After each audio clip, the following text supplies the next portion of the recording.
रामपुर की मोहम्मद अली जौहर यूनिवर्सिटी क्या मिट्टी में मिला दी जाएगी? मिला दी जानी चाहिए। इस यूनिवर्सिटी का चुनाव क्या अगले साल होने वाले चुनाव ने किया है या वाकई यूपी में नियम कानून के दायरे से बाहर अब कोई भी इमारत नहीं बची है और यही एक यूनिवर्सिटी बची रह गई है जिसे 15 दिनों के भीतर गिरा दी जानी चाहिए। जब से यह खबर आई है कि यूनिवर्सिटी की 40 में से 38 इमारतों के निर्माण के लिए जरूरी अनुमति नहीं ली गई, यह सवाल उठ रहा है कि फिर बचेगा क्या?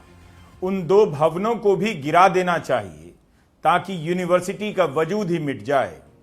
इन्हें 38 भवन कहा जा रहा है, लेकिन ये बारात घर और सार्वजनिक शौचालय के भवन नहीं है। 38 भवन के गिराए जाने की सूचना इस तरह से दी जा रही है ताकि आपकी आंखों के सामने एक यूनिवर्सिटी मिट्टी में मिला दी जाए और आपका उससे जुड़ाव भी ना हो, आप संवेदनशील भी ना हो सकें।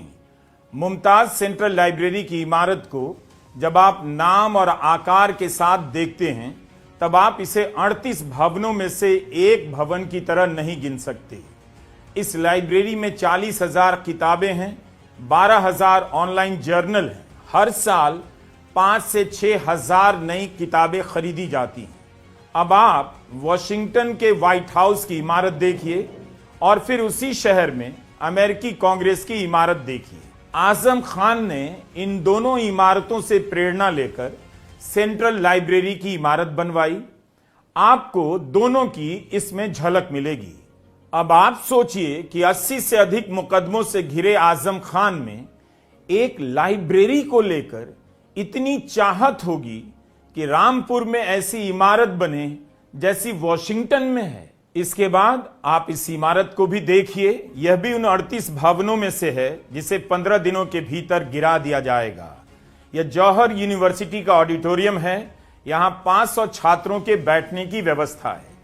क्या इस इमारत को भी ग्रीस के पार्थेनॉन की प्रेरणा से बनाया गया होगा? लगता यही है। एक मुस्लिम नेता ने ग्रीक देवी अथीना के मंदिर से प्रेरणा क्यों ली होगी? अथीना विवेक और युद्ध की देवी मानी जाती है। एथेंस में 430 ईसा पूर्व में बनाई गई इमारत आज तक खड़ी है। 12 साल पहले उससे प्रेरणा लेकर जो इमारत रामपुर में बनाई गई वो गिरा दी जाएगी। अगर भारत के अधिकारी आज ग्रीस भेज दिए जाएं तो 2500 साल पुरानी सारी इमारतें किसी न किसी नियम के आधार पर गिरा दी जाएंगी और हो सकता है आपको गर्व महसूस हो, फर्क ना पड़े। इसीलिए सूचना से संवेदना गायब है, संबंध गायब है। 38 भवन लिखा जा रहा है ताकि आपको लगे कि कोई गोदाम है जिसे गिराया जाना जरूरी था और सरकार ठीक कर रही है। नियमों का हवाला दिया जा रहा है, लेकिन हम जानते हैं इस देश में कब भवनों को गिराने के लिए नए नए नियम खोज लाए जाते हैं या नियमों का पालन करने के बाद भी उन्हें गिरा दिया जाता है। बस उससे राजनीतिक दुश्मनी होनी चाहिए। जैसे ही आप इन भवनों को इस हिसाब से देखते हैं कि यहां किस विषय का कॉलेज है, कितने छात्र हैं, मास्टर के नाम क्या हैं, उस मास्टर के साथ छात्रों के क्या रिश्ते हैं, आपके देखने का नजरिया बदल जाता है। रामपुर में दिल्ली के नॉर्थ ब्लॉक, साउथ ब्लॉक की इमारत से प्रेरणा लेकर मेडिकल कॉलेज की इमारत बनाई गई है। कोई नेता इतनी समझदारी और लगाव के साथ एक यूनिवर्सिटी खड़ी करता है, इन भवनों की डिजाइन के जरिए एक यूनिवर्सिटी का जज्बा उस क्षेत्र में पैदा करता है जहां से किसी यूनिवर्सिटी के उभरने की संभावना कब की समाप्त हो चुकी है। उस नेता से सियासी प्रतिस्पर्धा हो सकती है, होनी भी चाहिए, लेकिन क्या इतनी नफरत भी हो सकती है कि उसके लिए इतनी कल्पना और भावना के साथ बनाई गई इमारतें मिट्टी में मिला दी जाएंगी? मुझे नहीं मालूम गोदी मीडिया इस घटना को कैसे कवर करेगा, कर रहा है। रामपुर की यूनिवर्सिटी है तो जाहिर है वहां जिलों के गरीब या साधारण बैकग्राउंड के मुस्लिम और हिंदू छात्र पढ़ने आते होंगे।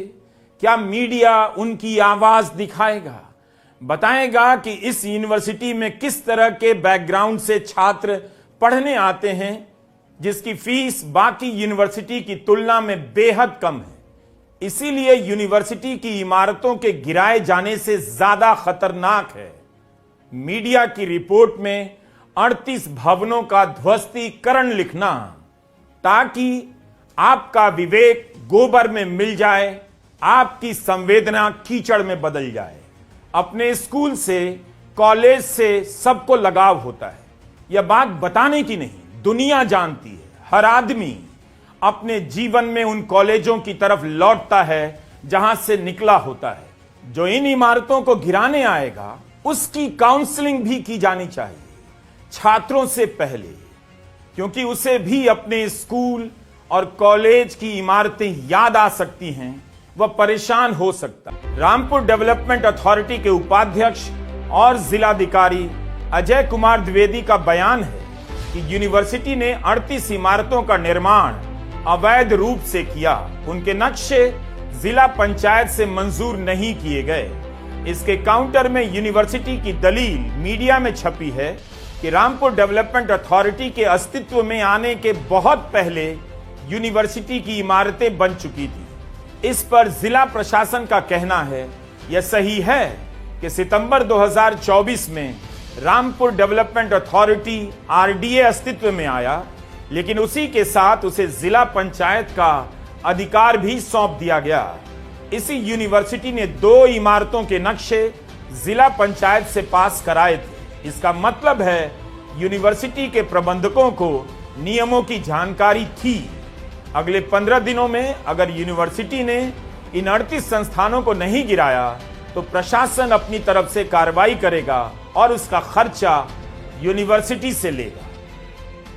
आजम खान के खिलाफ इतने मुकदमे हैं कि उन पर बात करना, उन सभी के तथ्यों को समेटने में ही साल लग जाएंगे। मीडिया रिपोर्ट के अनुसार आजम खान पर 80 से अधिक मुकदमे हैं, कहीं कहीं संख्या 90 भी है और 100 भी है। इनमें से 30 मुकदमे जौहर यूनिवर्सिटी से संबंधित हैं। इस यूनिवर्सिटी के उद्घाटन के समय मुलायम सिंह यादव सरकार के 30 से अधिक मंत्री गए। इतनी ही संख्या में मुकदमे हैं और इसी संख्या के आसपास इमारतें गिराई जानी।